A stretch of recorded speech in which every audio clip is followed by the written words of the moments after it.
Hello everyone, welcome to digital study point Bangla. আজকে আমরা এই ভিডিওতে বিহারের যে স্টেট পরীক্ষাটা হতে চলেছে সেই পরীক্ষার স্কিল অফ টিচিং আর্ট অর্থাৎ সিডিপি, আমরা বলতে পারি সিডিপি বিষয়ে যে অফিসিয়াল সিলেবাস রয়েছে সেই অফিসিয়াল সিলেবাস নিয়ে তোমাদের সামনে আলোচনা করব। অর্থাৎ সিডিপি থেকে কোন কোন টপিক তোমাদের গুরুত্ব সহকারে পড়তে হবে এই স্টেট পরীক্ষাটা কোয়ালিফাই করার জন্য। চলো দেখে নেওয়া যাক কী কী সিলেবাস এখানে ইনক্লুড করা রয়েছে। এখানে অনস্ক্রিন তো আমরা দেখতেই পাচ্ছ যে আর্ট অফ টিচিংয়ের যে সিলেবাসটা রাখা হয়েছে সেখানে দেখো প্রথমেই দেওয়া হয়েছে teaching and learning, meaning, process and characteristic.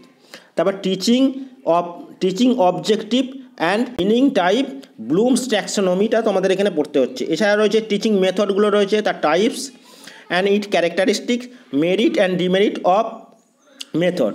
তারপর lesson plan, types, format and various model, micro teaching and instructional analysis. তারপর রয়েছে এফেক্টিভ ইকোসিস্টেমিক ক্লাসরুম, আর রয়েছে টেক্সট বুক অ্যান্ড লাইব্রেরি। এছাড়া তোমাদের দেয়া হয়েছে সিডিপির মধ্যে quality of teacher, evaluation and assessment of learning, curriculum, factor effective teaching and learning and teaching AIDS and hand on learning. এই 12টা topic তোমাদের দেয়া রয়েছে সিডিপির জন্য। এছাড়া তোমাদের এই সিডিপি থেকে আমি বলেইছিলাম যে 30 নাম্বারের কোশ্চেন হবে এবং আদার স্কিল থেকে তোমাদের 20 মার্কসের কোশ্চেন হবে। 20 মার্কসের কোশ্চেনের মধ্যে থেকে বিশেষ করে প্রত্যেকটা এখানে দেখো 4টে টপিক রয়েছে। 4টে টপিক জেনারেল নলেজ থেকে 5 থাকবে, এনভায়রনমেন্ট সায়েন্স এখান থেকেও 5 থাকবে, ম্যাথামেটিক্স অ্যাপটিটিউড এখান থেকেও 5 থাকবে, আর লজিক্যাল রিজনিং এখান থেকেও 5 থাকবে। টোটাল 4-5-এ 20, অর্থাৎ এই 20 মার্কসের কোশ্চেন হবে আদার স্কিলের মধ্যে থেকে।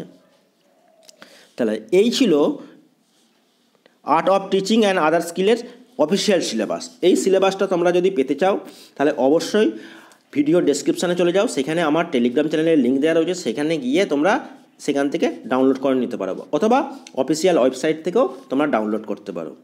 ভিডিওটা যদি হেল্পফুল মনে হয় তাহলে অবশ্যই একটা লাইক এবং শেয়ার করে দিও। চ্যানেলে নতুন হয়ে থাকলে চ্যানেলটি সাবস্ক্রাইব করে পাশে থেকো। Thank you.